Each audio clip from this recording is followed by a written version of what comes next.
Good Monday morning, everyone. This is Mary Elizabeth with Sacred Love Tarot, and this is your collective general energy reading for today, Monday, July the 8th, 2024. Thank you so very much for turning up and tuning in, for liking, subscribing, commenting, hitting the notification button, and sharing. If you would like to leave a donation to the reading, to the channel, or to the cause, you can do so through PayPal or Cashapp. Any and all donations will be greatly appreciated. And thank you so very much for taking your time. All right, so let's see what this wonderful Monday, July the 8th, has in store. I hope you all are feeling good, doing good. Remember, the most important part of this reading is you. So yesterday, Sunday the 7th, this card was a significant part of that reading, this Knight of Cups.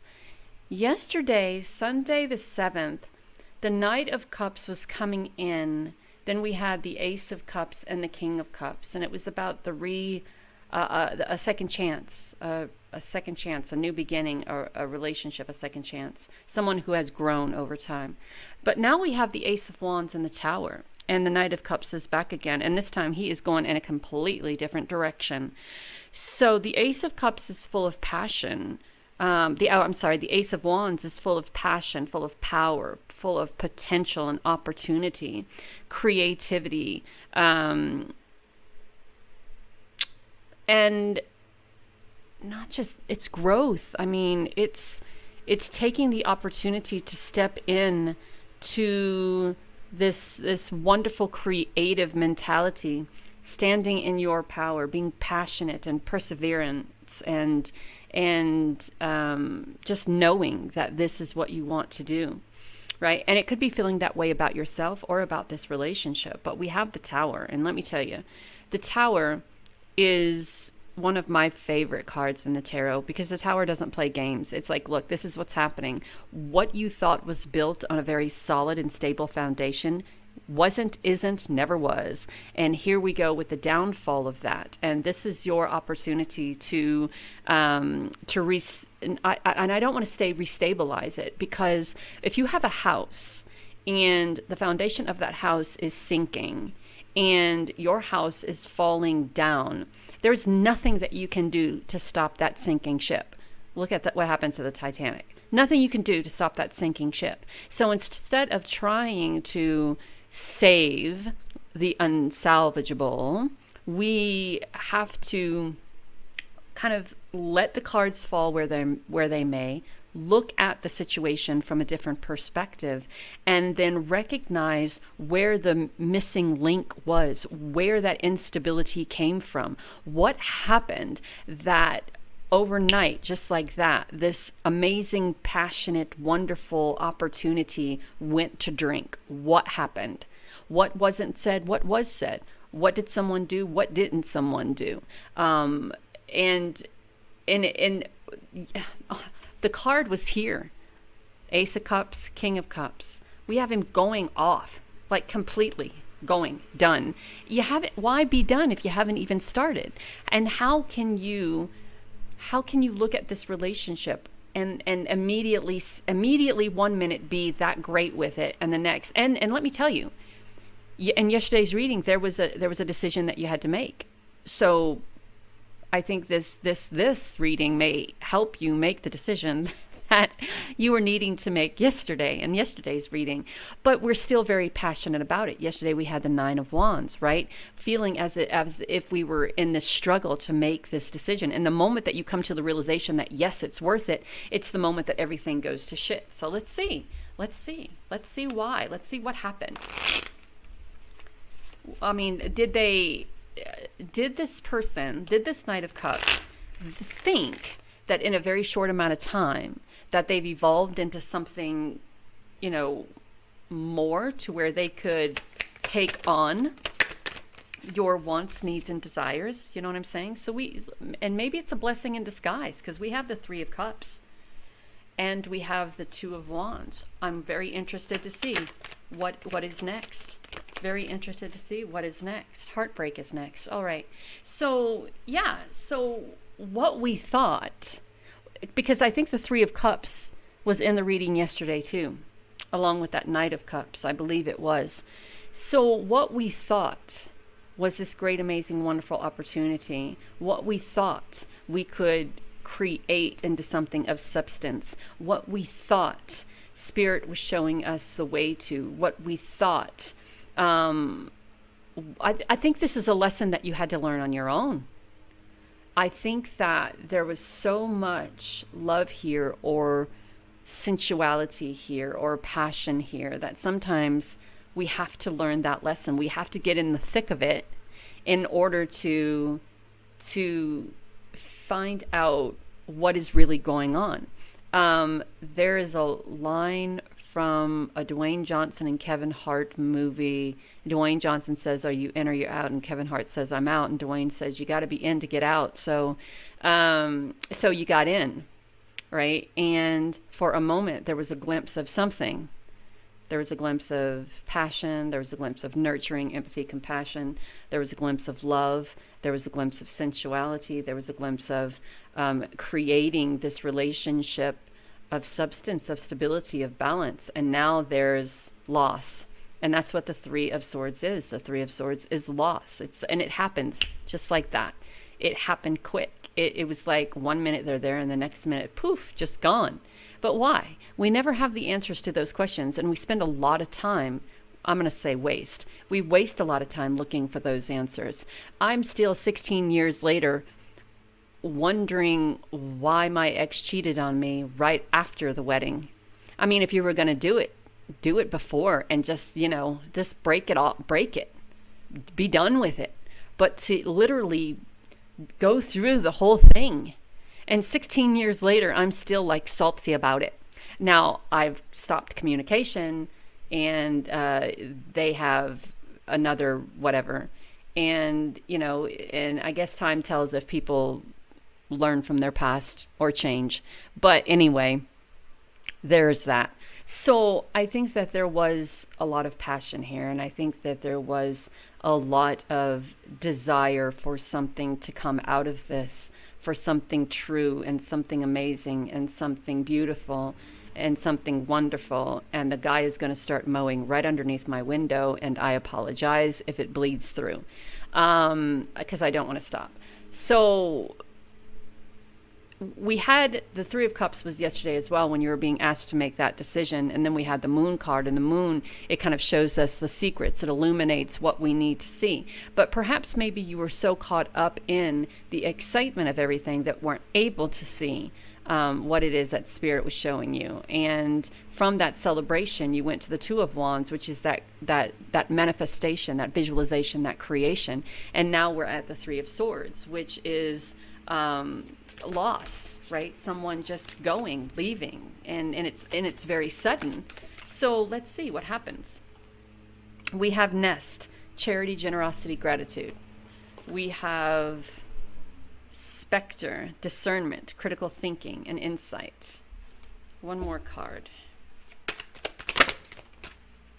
And we have Trinity, balancing decisions, priorities, and adapting to change.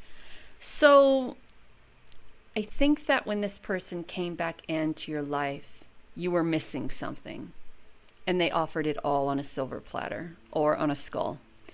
And they were generous, they were kind, they were grateful, they were offering, they were giving. It's almost like everything that you could ever want, everything that you were trying to manifest was at that doorstep in them. Someone kind, generous, charitable, someone passionate, loving, expressive, nurturing, empathetic, compassionate, loving, charitable. And then things started to tip a little bit. And there was maybe this glimpse of what's going on, right, within you. And now we have the Trinity, right? The balancing, the decisions, the priorities, the adapting to change. I think the priority here is the priority of self. I think that it's very important that You attempt to make the decisions for yourself that put you in a position of prioritizing you instead of prioritizing the answers of what happened so quickly and so fast, right? And adapting to the change that is, right? When something happens so quickly in our lives, when it happens in the blink of an eye, the snap of a finger, it's very hard to comprehend, and it's very hard to understand what happened. It's very hard for us to wrap our heads around and go, well, yesterday it was this beautiful moment, and today it's this disastrous, disruptive and destructive loss. So how did it go from this to this? And we want to dive deep in it, and we want to know the answers, and we want to know the insight, and we overthink it to death. And I think that this doesn't need to be overthought to death. I think that there was a glimpse of recognition and understanding within yourself, but there was this excitement for the second chance and new opportunity that we pushed that uncertainty or that glimpse of reality aside, because when we want what we want, and we don't want anybody telling us that, what we see or what we feel or what we're receiving from whom we desire to receive from isn't real. We don't want anyone telling us that. We want to be in the moment. We want to enjoy it. We want to, embrace the sensuality and the sexuality and the desire. We want to embrace the desire to be wanted and needed and lavished or ravished or any of those ivished. So now we learn from life, and we learn from those experiences in our life, and we step back into our passion with that beautiful fire magic, and we listen to the wisdom on the wind. Yesterday we had air magic, and today we have listened to the wisdom. And both of these cards talk about the answers to the questions you seek being all around you, right? Everything around us holds energy to the experiences we are having, right? Everything around where I am and what I'm doing holds the energy of what I'm doing, what I'm articulating, and what I'm expressing, right? And I think sometimes, because we live in a world of feel it, see it, touch it, taste it, and instant gratification, we don't allow ourselves to look at things that happen to us from a different perspective and allow ourselves to understand what has happened. Right? We are instant gratification beings, so we need to know immediately. We need to know. And I think that if you were to take a step back and replay the events and how they happened, I kind of feel you would see that there might have been signs that would have shown you their true intention, but we were so excited about the opportunity or possibility that it blinded us to it, or blinded you to it. So here we are. Our angel card, which I forgot yesterday, was joy. Joy is the highest energy of all. It's the magical sense that everything is possible. Joy springs from appreciation of gifts within each moment. Joy allows you to attract and create your present future moment and the highest possible level. So that Three of Cups and that Two of Wands, creating the joy in your life that you desire in order to create the life that you desire. And it's very important when it's coming from that Knight of Cups, because with the Tower and the Knight of Cups, it's done, it's over, it's going, and you are using, I don't want to say using the joy that you feel, because you're probably not so joyful after being, deceived, lied to, or burned. I have no doubt that this person does appreciate you and recognize you, but I do have doubt that this person can offer anything more than that. But if you hold on to that joy that you felt and use that joy to create what it is that you desire to create, I think that the blow will be a little less harsh or heartbreaking. So find the joy, learn from what has happened, find the joy within what has happened, and then move forward with passion. And know that you're divinely guided and loved. Talk soon.